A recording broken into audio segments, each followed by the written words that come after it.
dans cette vidéo, on va voir comment projeter des éléments dans l'esquisse avec l'outil qu'on appelle projection des éléments 3D. Donc c'est vraiment un outil dans l'esquisse qui nous sert à faire ça.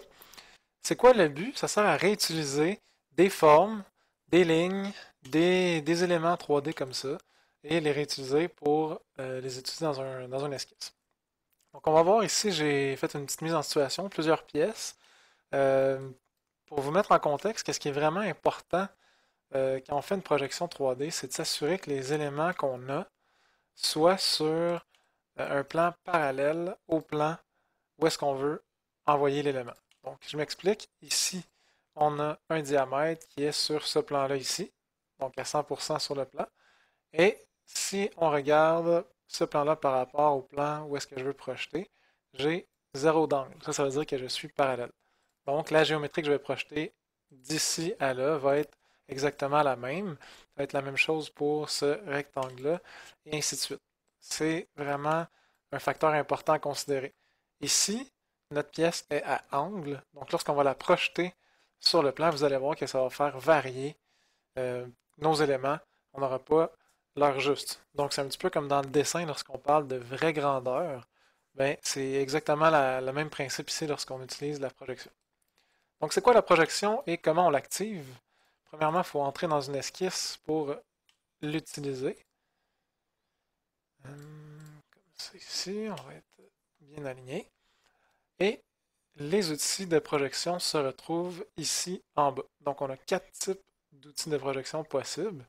Le premier, c'est projection des éléments 3D normal. Donc, qu'est-ce qu'on peut projeter comme élément? À peu près n'importe quoi. Par contre, le résultat ne sera jamais euh, le résultat tend à ne pas être le même si on projette une ligne, un point, un cercle, ça va être différent, c'est sûr. Donc on va voir ici si on essaie de projeter ce diamètre-là. On fait juste sélectionner l'élément à projeter et c'est tout. On fait OK. Et là, à ce moment-ci, si on clique à côté, on voit qu'il y a un autre cercle qui a été projeté, qui est maintenant en jaune. Donc toutes les projections 3D vont être en jaune. Ça signifie que le lien est gardé avec l'élément du dessous. On peut faire tout de suite un test avant de continuer. Je vais sortir de mon esquisse et je vais venir changer mon diamètre. Donc ici j'avais 0.8, je vais le mettre à 0.5. Et lorsque je vais sortir, vous allez voir que mon cercle qui était en jaune avant est devenu plus petit aussi. Ça va toujours être comme ça. Donc considérez que le jaune c'est au même titre que le vert, les éléments sont 100% contraints. Donc ici on va essayer de projeter le rectangle. Pour projeter plusieurs éléments, il faut les sélectionner au complet. Parce que si je fais juste sélectionner mon arête et que je fais projeter, il y a juste l'arête qui va être projetée. Mais si je veux projeter tout, je projette comme ça.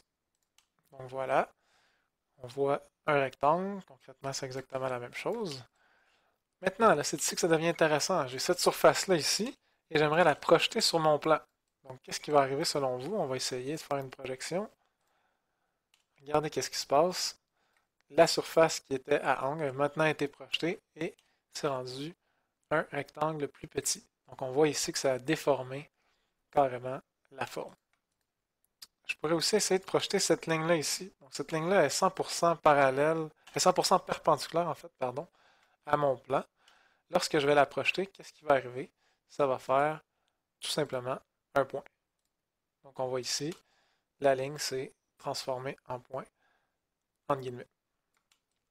Pour la projection des éléments circulaires, donc ici on a un cylindre, on peut utiliser les deux dernières fonctions qui sont ici. Donc soit projeter les arêtes silhouette canonique 3D ou projeter des lignes de silhouette 3D. Donc la différence entre les deux, c'est que la silhouette, ça va être le contour au complet. Donc si on projette ce cylindre-là, ça va être un rectangle. On peut l'essayer.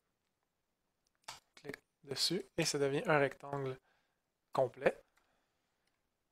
Et si je reviens un peu en arrière et que j'essaie plutôt de projeter seulement les arêtes des silhouettes, à ce moment-ci, on a deux lignes jaunes. C'est normal. Euh, c'est pas l'idéal justement d'utiliser ça, mais on peut le faire quand même, sauf que Cathy vous dit faites attention, c'est pas super stable. Donc on voit que les deux arêtes ont été créées pour le cylindre. Bon, dernière chose que je voulais voir avec vous dans ce plan-là d'esquisse, c'est la projection d'éléments qui ne sont pas parallèles à notre plan d'esquisse. Donc, si on regarde ici, on se rappelle, lui, on n'est pas 100% parallèle. On va prendre une mesure ici du rayon. Donc, on voit que c'est un rayon constant à 125. Et on va essayer de le projeter sur notre plan d'esquisse. Je suis ici, je prends tout simplement mon rayon. On voit ici qu'on a l'impression que c'est un rayon qui a été projeté. Mais lorsque j'essaie de prendre une mesure, ça me sort un petit symbole de vague. Ça veut dire que ce n'est plus un rayon. Je clique, ça me sort une valeur, mais c'est la longueur de l'arête. Et c'est une droite qui n'a plus de, de, de règles à suivre, si on veut. Ce n'est plus un rayon constant.